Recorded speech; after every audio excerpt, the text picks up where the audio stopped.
여러분 안녕하십니까? 용인 시정뉴스입니다. 최근 추위로 인한 단체 헌혈이 급격히 줄어서 혈액이 필요한 이웃들이 공경에 처하는 경우가 많다고 하는데요. 주기적 헌혈은 건강에 이로운 만큼 여러분도 생명 나눔 행사에 동참해 보시는 건 어떨까요? 뉴스 시작합니다. 먼저 주요 뉴스입니다. 사회 취약계층을 위한 맞춤형 복지 정책을 소개합니다. 시가 구제역 피해 농가에 지방세를 감면해 주기로 했습니다. 결혼, 출산, 육아 등으로 경력이 단절된 여성을 고용하는 기업에 취업 장려금을 지원합니다. 아이 낳고 살기 좋은 도시를 만들기 위해 시가 휴일 보육 서비스를 실시합니다. 관내공원이 새롭게 재정비됩니다. 풍성한 설 명절만큼 시민의 복지 증진을 위한 시책들도 풍성하게 마련되었습니다. 그중 사회적 약자를 위한 시책들이 특히 눈에 띄는데요. 어떤 것들이 있는지 소개해드리겠습니다. 시는 각계각층을 위한 맞춤형 복지 프로그램을 만들어 시민들이 공감할 수 있는 행정을 펼치는 데에 주력하고 있습니다. 그중 사회적 약자를 위한 시책을 소개해드리면 우선 취약계층을 위한 일자리를 창출하여 시민에게 안정적인 일자리를 제공하기로 했습니다. 이를 위해 경력진단, 경로 설정에서부터 사후관리까지 1년의 과정을 통해 체계적인 지원을 실시할 계획입니다. 또한 시청사 1층에 있는 위기가정 무한-돌봄센터를 본격 운영합니다. 이를 통해 생활이 곤란해도 지원 대상에 포함되지 않아 사회적 보호를 받지 못하는 위기가정을 발굴해 지원하기로 했습니다. 이 밖에 응급 상황에 처한 홀로 어르신을 구하는 독거노인 응급안전 돌보미 유서비스가 홀로 어르신들의 고독사를 예방할 계획이며 노인 자살을 예방하기 위한 사업도 실시됩니다. 시민의 접점에서 이루어지는 생활 공감형 시책들 직접 체감해 보시기 바랍니다. 구제역이 지나간 자리에는 축산 농민들의 한숨이 깊어가고 있는데요. 시가 구제역으로 어려움을 겪는 축산 농민의 시름을 덜어주고자 지원 방안을 마련하였습니다. 시가 구제역으로 어려움을 겪는 축산 농가를 위해 지방세의 징수는 늦추고 납기를 연장하는 등 지원 방안을 마련했습니다. 이미 고지서가 부가고지된 자동차세, 주민세, 재산세, 면허세 등에 대해서는 6개월간 징수를 늦추기로 했습니다. 또 신고 납부하는 취득세, 지방소득세 등은 3개월간 기한을 연장하되 최대 9개월까지 재연장이 가능합니다. 지방세 감면을 받으려면 해당 구청 세무과에 지방세 감면 신청서와 피해 사실 확인서를 제출하여야 하며 담당자의 확인을 거쳐 지원해 드립니다. 시는 구제역 발생으로 어려움을 겪는 축산농가에 지원할 수 있는 범위 내에서 최대한 도움으로써 시리에 빠진 농가가 다시 일어설 수 있기를 기대하고 있습니다. 시가 결혼, 출산, 육아 등으로 경력이 단절된 여성에게 직업 기초 훈련 및 취창업 프로그램 운영 등을 꾸준히 지원해오고 있는데요. 기업의 취업 장려금을 지원하기로 함으로써 더욱 박차를 가하고 있습니다.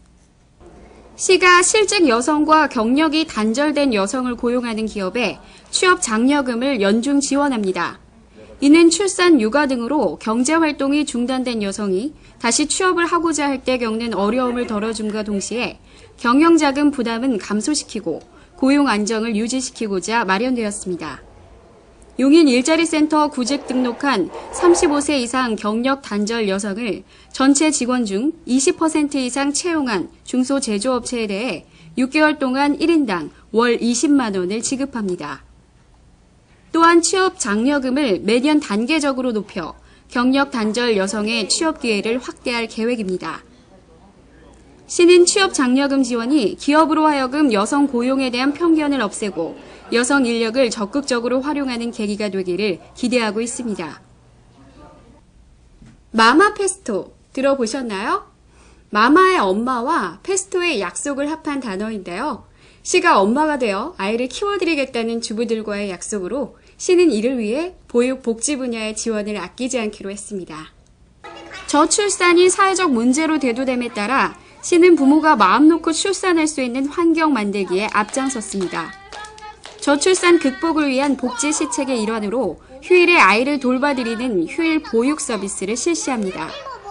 시는 우선 오는 3월부터 8월까지 에이스 용인을 휴일 보육시설로 정하고 일요일과 공휴일 오전 9시에서 오후 6시까지 시범 운영한 후 그 운영 결과에 따라 단계적으로 확대 운영할 예정입니다. 휴일 보육 이용 대상은 용인시에 거주하는 맞벌이 부부 자녀로 관내 어린이집 또는 유치원에 재원 중인 만 2세에서 만 5세까지의 영유아입니다. 시는 휴일 보육 서비스가 직장생활과 자녀 양육에 많은 도움이 되기를 바라면서 앞으로 저출산 해결을 위한 보육 서비스 제공에 최선을 다하겠다고 밝혔습니다. 바쁜 일상 속에 잠시 쉬어갈 수 있는 곳, 바로 공원인데요. 시민들의 건강도 증진시키고 쾌적한 공원 환경도 조성하고자 시가 올 상반기에 4개 공원을 재정비하기로 했습니다. 시가 늑말 근린공원과 세계 어린이공원 등 4개 공원을 재정비합니다. 늑말 근린공원에는 어린이 놀이시설 및 체육시설 정비, 화장실 정비, 돌계단과 목계단 보수, 조명시설 등을 개선하며 올해 3월에 공사에 착수해 6월경 준공할 계획입니다. 세계 어린이공원에는 어린이 놀이시설물 정비, 노후시설물 교체, 바닥 정비, 고무매트 교체 또는 보수, 수목 보강 등을 실시합니다. 시는 낙후된 어린이 놀이터를 다양한 테마를 갖춘 공원으로 바꾸어 어린이의 보건과 정서생활 향상에 도움이 되도록 할 방침입니다. 다음은 간추린 소식입니다. 예절교육관에서는 겨울방학을 맞아 지난달 24일부터 29일까지 한국민속촌 유스호스텔에서 겨울 예절 학당을 열었습니다. 참가 학생들은 인사예절, 달해, 다식 등 생활 예절을 직접 체험해보면서 배우는 시간을 가졌습니다. 겨울 예절 학당은 지역 초등학생에게 전통문화와 예절에 대해 가르침으로써 올바른 태도를 형성하는 기회를 제공하고 있습니다. 용인 자연휴양림 숙박시설 예약 방법이 2월 1일부터 기존 선착순 예약제에서 용인시민 30% 우선 선발제와 추첨 예약제로 변경됩니다. 이용객들이 선호하는 주말, 공휴일 성수기에는 추첨으로 예약을 정하되 30%는 용인시민 신청자를 우선 선발합니다. 치아 상태가 좋지 않아 음식물 섭취가 자유롭지 못한 저소득층 어르신을 대상으로 무료 의치 보처를 보급합니다. 만 65세 이상 어르신으로 국민기초생활보장수급자, 차상위 건강보험 전환자를 대상으로 하며 의치 보급 후 5년간 사후관리도 받으실 수 있습니다. 더 자세한 사항은 처인구 324-4931, 기흥구 324-6958, 수지구 324-8908로 문의하시기 바랍니다. 다음은 공지사항입니다. 겨울철 동파 방지를 위한 행동 요령을 알려드리겠습니다. 노출된 수도관은 헌옷, 왕겨, 스티로폼 등 보온 재료를 사용하여 보온합니다. 계량기실은 보온 재료로 보온하고 물이 고이지 않도록 주의합니다. 수도가 얼었을 때에는 15도 정도의 더운 물로 시작하여 점차 뜨거운 물을 사용하여 녹입니다. 문화예술원 마루홀에서는 아이들에게 음악을 재미있게 배울 수 있는 기회를 제공합니다. 다양한 클래식 타악기에 맑고 경쾌한 음악을 듣는 것은 물론 악기도 연주해보고 선생님의 재미있는 설명도 드릴 수 있습니다. 계속되는 한파로 건조한 피부 때문에 고민하시는 분들이 많은데요. 겨울에 피부를 촉촉하게 유지하려면 물은 하루에 1리터씩 충분히 마시고 실내 온도는 20도, 습도는 60% 정도를 유지하면 좋다고 합니다. 오늘 뉴스는 여기까지입니다. 고맙습니다.